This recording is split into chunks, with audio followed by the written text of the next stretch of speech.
I really can't imagine at this point how things could get any worse within Donald Trump's White House. Of course, the president has plenty of problems, but I'm talking about the rest of the administration. Pete Hegseth was probably drunk at those awkward Fox Awards. Carolyn Levitt humiliates herself on a day-to-day basis. And now Stephen Miller and his wife have had their scandal reignited in the worst legal way possible. We are going to get into it all, but before we do, if I could quickly ask you to leave a like on this video, and if you haven't already and you enjoy our channel, to hit that subscribe button because it goes a long way in supporting our work. Now, of course, we know Stephen Miller has spent his time in this evil White House carrying out the most illegal and morally depraved ICE raids in public, but what is happening behind the scenes, privately, with his wife, might be even scarier, and it has legal ramifications that we have to fully understand in the context of this report from Rachel Maddow.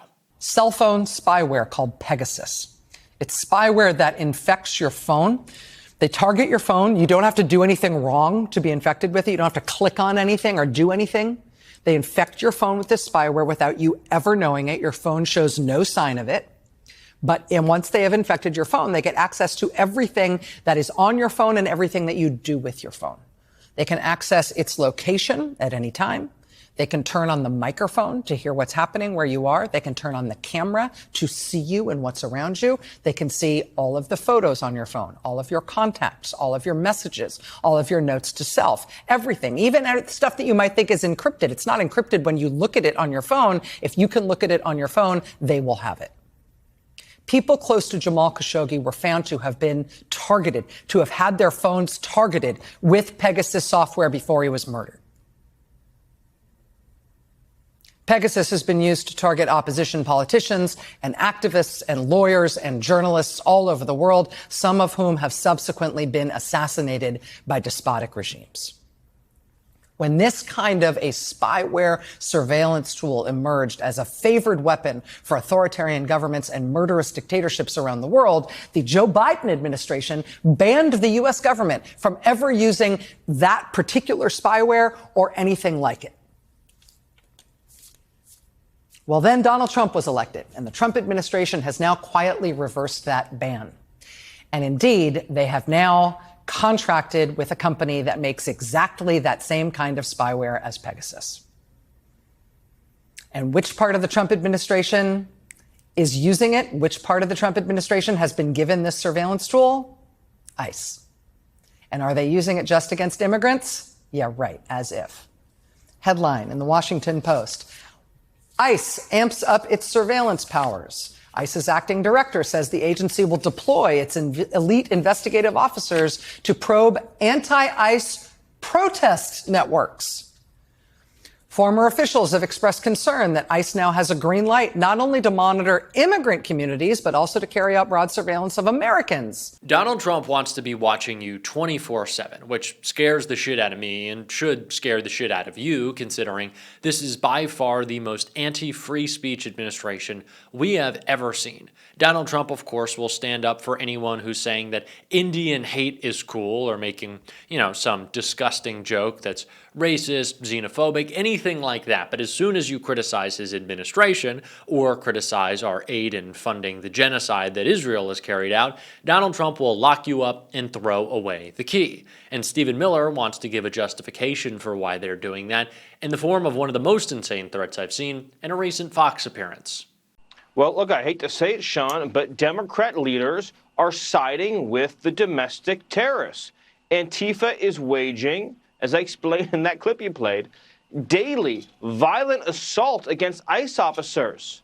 They are attempting to physically prevent ICE officers from doing their jobs, using every means imaginable, including, of course, as we saw just a few weeks ago, attempted murder. And then we saw a few days ago another attempted murder through a vehicle ramming attack. It is unceasing, day after day, night after night. So keep all of this in mind. Stephen Miller wants to spy on you. Stephen Miller wants to call any language that is not approved by this authoritarian regime domestic terrorism. Stephen Miller wants to go after you. All the while, he says that he's the victim.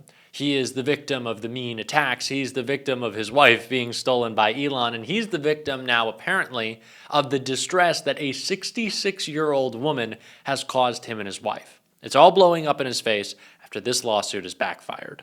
Feds tried to nail senior 66 for looking at Stephen Miller's wife. A federal magistrate twice denied FBI bids to search a 66-year-old woman's phone, stalling the DOJ's Stephen Miller doxing probe against her. Magistrate Judge Lindsay Valla on Wednesday refused the Bureau's request to examine the smartphone of activist Barbara Wien in a case that the Justice Department says involves doxing of top White House advisor Stephen Miller and looking at his podcaster wife, Katie Miller. The White House believes that Wien should be prosecuted after she was seen posting flyers in Miller's neighborhood saying he was not welcome in Arlington, Virginia. The posters had a photo of him crossed out and the message, "No Nazis in Nova." It also featured a QR code linking to a local activist Instagram account, according to affidavits described by Axios. Weeks earlier, Arlington's elected prosecutor, who had asked a state judge to narrow a separate phone search warrant and restrict data sharing with the FBI, which Miller's people interpreted as an activist prosecutor trying to wreck their case. The Justice Department intends to appeal, according to Axios, which reviewed court records. The outlet reported that a senior administration official fumed that Northern Virginia's justice system believes Trump's deputy chief of staff deserves this. Well, he does. The position of the judge in the justice system in Northern Virginia is that Stephen Miller deserves this, so it shouldn't be investigated, a senior administration official told Axios. This is just about gathering evidence to see if there should be an arrest, and the judges are blocking it. Wien's attorney countered that she broke no laws. The case has become a proxy fight over free speech and safety in the capital's Virginia suburbs and stemmed from a confrontation that began September 11th, one day after conservative activist Charlie Kirk was killed. Investigators say Wien then passed the Miller's house and flashed an "I'm watching you" gesture towards Stephen Miller's wife Katie, which was captured on Secret Service surveillance. The DOJ alleges potential violations of Virginia and federal doxing laws, but Wien's lawyer, Bradley R. Haywood, says that the speech was lawful and her phone is being unlawfully held. So while Stephen Miller isn't locking up immigrants and shipping them to El Salvador, or locking up U.S. citizens and shipping them to El Salvador, sometimes locking up veterans and shipping them to El Salvador, he is like the Karen of his neighborhood. He's like an HOA, but just for his house, but he's inflicting his rules on everyone else. Stephen Miller's a fucking Karen. Like what is wrong with this guy? He sucks, and so does his wife. Someone looked at her. I don't know why you would want to look at her. Ugh. She looks a lot like Stephen Miller. Like they do. I was wondering the first time I saw her, because she's not like an appalling person to look at. I was like, that's like a normal human being. Why would she be with Stephen Miller? And then I heard her speak and like snarl, and I was like, that tracks. This guy sucks. And she does suck, and both of them suck. But they're losing this case right now because putting up flyers calling Stephen Miller, rightfully so, a Nazi is not against the law. Saying to Stephen Miller's wife, "Hey, you suck," or going, "Hey, fucking watch out. Maybe shut down the awful podcast. No one wants to hear you bitch and moan and say, oh, conservative women, we're victims." Do you know who conservative women are victims of? Because that's her whole argument.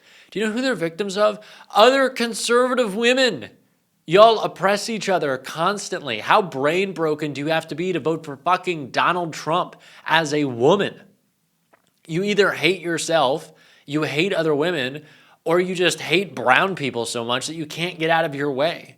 This is what Marjorie Taylor Greene is doing right now. She's only going after Donald Trump, and thank God AOC said it, because she got mad that she wasn't elevated to a position to run for higher office, and she said, oh, it's because I'm a woman. Nancy Mace said the same thing. Oh, it's because I'm a MAGA woman. No, it's because you are a woman, period, full stop, and these people will always hate you. So maybe don't aid them in continuing the systems that oppress you. Take stock of the world that you've helped build and stop undermining your entire gender. I just can't with these people. How am I a bigger advocate for like Marjorie Taylor Greene and Nancy Mace to be treated with dignity than they are for other women? They suck. Stephen Miller, you suck. Katie Miller, you suck. I know this is a bit of a rant, but I don't know how I can. These people suck. I'm just so tired of them being in our lives. I'm sure you are too. I know I'm not saying anything new, but it's just like, you know what I mean, man? It's just cathartic to get. This is how I feel. I feel dead inside when I have to look at Stephen Miller's dead eyes. They actually kind of look alike. I'm sorry. I didn't mean to hurt your feelings, buddy. You don't look like Stephen Miller. Stephen Miller would kill to look like this. You have much better skin. And I think you have more hair. But seriously, I'm just so tired. I'm so tired of these people. So tired of their bullshit. So tired of the bullshit of the President of the United States that Chris Hayes broke. Is anyone else, show of hands in the comments, tired? Like, are you tired? Donald Trump is so tired of himself that he's napping in Oval Office meetings in front of the press, and the mainstream media won't cover it. What do we have to do? Do we have to beg and plead? I hope I'm not, like, complaining too much to y'all, but I think you watched the show because you understand that the mainstream media has failed you, and so hopefully this is a place where we can complain about that, like, together as friends. I also just want to say it's been tough. I know we won a great victory, a great couple of victories this week, but it has been a tough couple of months. It's been a year now. But I just want to say I love y'all. I love this community. You all mean a lot to me individually. I'm very proud of what we have all built. I just love y'all. I just want to say that. Maybe I don't say it enough. Maybe I should say it more. But I love y'all. And I hate Stephen Miller. Fuck that guy. But you are awesome. And we're going to keep calling him out. And if you want to support that, as always, you can hit that subscribe button. Leave a like on this video. If you stuck around to the end, drop a blue heart in the comments. Keep on fighting. Do not let Stephen Miller or Katie Miller try to silence you. And until next time, I'll see you soon.